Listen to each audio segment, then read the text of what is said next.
Before we start, I would like you to hit that red subscribe button so that you never miss out on any of our videos. Hey guys, what's up? Welcome back to Motion Trainers. Hope you're all doing well.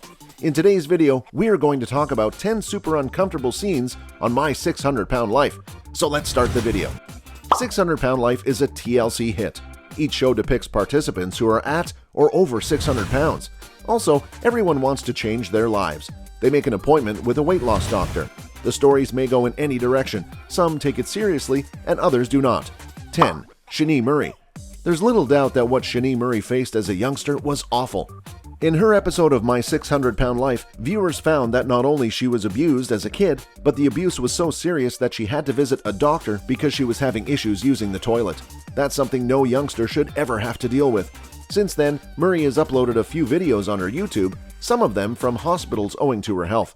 Fortunately, she claims to have dropped weight on her Facebook profile, so perhaps she's focused on her health.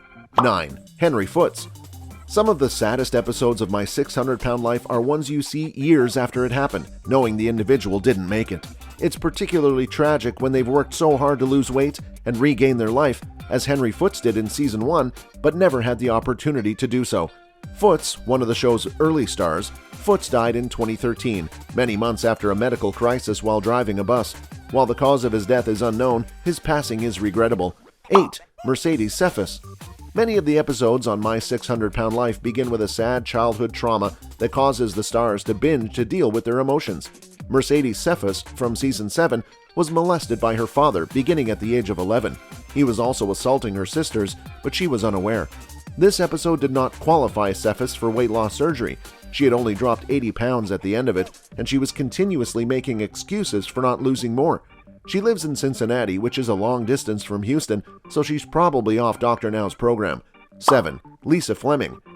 During Lisa Fleming's episode, her daughter spotted real maggots dwelling in the creases of her skin. That should have been Fleming's wake-up call to follow Dr. Now's diet plan, particularly since she weighed over 700 pounds. That was on top of a paramedic team getting her out of her residence. Fleming lost weight while under observation, but gained it back after she returned home. Fleming died at age 50, only a year after appearing on My 600 Pound Life. 6. Gene Covey. Gene Covey's life hasn't been easy, and it got worse on My 600 Pound Life. In the beginning of her episode, she is seen living with her mother and father, the latter of whom suffered from serious mental illness. Her grandma had abused her, and her mother's boyfriend assaulted her when she was just 6 years old. That's simply too much for a child to handle. Sadly, Covey concluded she was not in the proper position in her life to follow Dr. Now's curriculum. She chose to leave Houston and come home. We surely hope she returns to Dr. Now in the future. 5. Gina Crassley. Gina Crassley has always relied on food for pleasure and comfort, even if she had to battle and manipulate her mother to acquire it. Crassley's weight spiraled out of control due to her abusive father's abuse, driving her to binge until she weighed over 600 pounds. While Crassley's episode didn't end well, a sequel felt inevitable.